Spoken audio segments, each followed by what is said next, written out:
Hello and welcome back to PTMTR, where today, in honor of National Burger Day, we're going to be making some amazing Krispy Kreme burger. No, we're not. I'm kidding. We're making the Zinger burger because that won the Insta poll by a landslide. On that note, we're going to be taking a sharp knife and liberating these beautiful chicken thighs from their bones, skin, any excess fat and any cartilage. Then we're going to salt bay on some sea flakes. Jesus, salt baying is very uncomfortable. Just do it normally, I guess. And accompany your salt with liberal amounts of freshly cracked pepper and some wonderful garlic granules. Make sure you do season both sides liberally because we're going to be setting this up for a dry brine, which is then going to rest in a cooling rack for even air circulation, open-faced in the fridge overnight, allowing it to dry out, essentially tenderizing the meat and letting those flavors really get to penetrate. So meanwhile, let's whip up a quick sweet celery pickle. Grab yourself a few stalks of washed celery and then you want to slice them down at an angle roughly about 1 centimeter or 2 thick, allowing for some texture once it's done.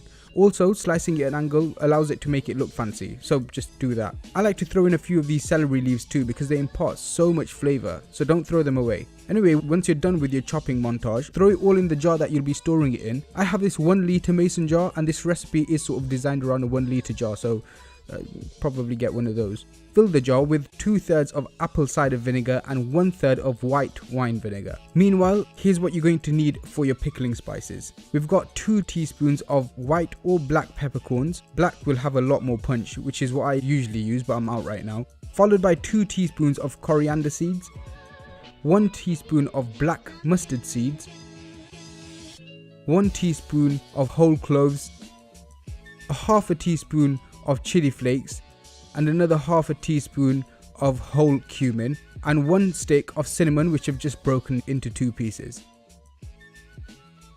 Then grab yourself a saucepan and add in roughly 1/4 of your jar's worth of water, into which we're going to be adding 7 tablespoons of white sugar. Throw in your pickling spices for those flavors to infuse. Try lightly toasting the spices first, it should pack a lot more punch. If anybody actually does try that, let me know how it goes. Once it does come to a slow boil, however, add in the vinegar that you measured out and let all of those beautiful flavors get acquainted. And much like a Blendtec, don't breathe this. But once all is said and done, pour this hot brine back into the jar over the celery. The hot liquid will very gently cook the celery, rounding off any sharper flavors, and the brine will soak into it to create this amazingly Moorish, crunchy, tangy condiment. Let it cool through completely though at room temperature before digging in. Trust me, as far as quick pickles go, this one takes the cake. Now onto our Dredge station. This is my Zinger recipe, so feel free to experiment and make it your own of course, but per cup of flour I like to add in 1 teaspoon of garlic granules, 1.5 teaspoons of cayenne pepper, 1 teaspoon of smoked paprika, 1.5 teaspoons of mustard powder, 1 teaspoon of dry oregano, 1 teaspoon of cracked black pepper, 1 teaspoon of onion powder, 1 teaspoon of salt flakes, half a teaspoon of MSG. Then mix it all up until it's thoroughly combined, and then in a separate bowl, go in with 1 cup of buttermilk, and I'm seasoning it down with some of this classic Frank's hot sauce. No specific amount, just pour it in 1 tablespoon at a time until you're happy with the colour. I think I'm going to need some more here, I like it nice and reddish. Anyway, now that my chicken is semi-cured, you'll see the colour of the meat has deepened and it's become visibly drier. We're going to use this simple method to help even out this piece of poultry. Grab a bit of plastic wrap and fold it in on itself, just big enough to cover the whole thigh. You'll want to make 2 of these. Then grab something flat and heavy. A heavy based pan is perfect if you don't have a flat side meat tenderizer, and then just wallop it a couple of times. As you can see, this pushes the meat out into an even thickness, making cook times so much quicker and much more predictable. Meanwhile, heat up some high smoke point neutral oil for frying. I'm using my iron cast again because you need less oil in one of these things. Just be sure to fill it halfway. Never fill a deep frying vessel all the way, or else it will bubble over.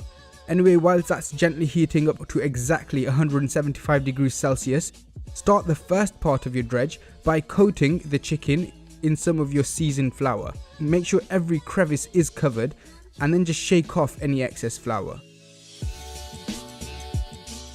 Some of you may actually remember this from my chicken and waffles video. Work in a couple of tablespoons of buttermilk into the flour and then just massage it in, creating little flaky crispy nuggets for that classic crust. Then grab your flour coated chicken and then dunk it into the buttermilk, making sure there are no dry spots, and let the excess drip off before we go into the flour. Again, take your time, make sure everything is covered, and gently pat the chicken down so the flour sticks nicely to the chicken. Follow suit with the rest before slowly draping it into the hot oil. You want to see an immediate sizzling and bubbling. Lower it into the oil and lay it away from you to avoid you getting splashed and crispy. Just depending on the thickness of your meat, give it about 4 to 5 minutes. Make sure you do flip it over if you're pan frying it and give it another 3 to 4 minutes on the other side. Once it's looking super crispy and golden brown, lay it on a cooling rack, not paper towels, because they will create some steam pockets which will basically just melt the whole crust away and all that hard work's just gone to waste. So let it rest on a cooling rack whilst you finish off the rest, and if all went well, you should be drooling over something that looks very much like this. Anyway, it's time to start building the burger. Start by buttering a hot skillet, allowing it to foam, then firmly pressing down your burger rolls for maximum toastage. Get the base bun and cover it with a good amount of whole mayo to serve as a bed for the best bit of chicken you've ever made. Upon which you have to have a dash of hot sauce because you want to earn your chest hair here. Topping it off with some fresh, thinly sliced crispy iceberg lettuce, and then finally bringing it all home with a few of those amazing sweet celery pickles. Now, just go flex on your Instagram followers. This is how we zing a burger. Please make sure you do like, comment and subscribe down below. And if you haven't already, please stop by my Patreon page. Happy cooking.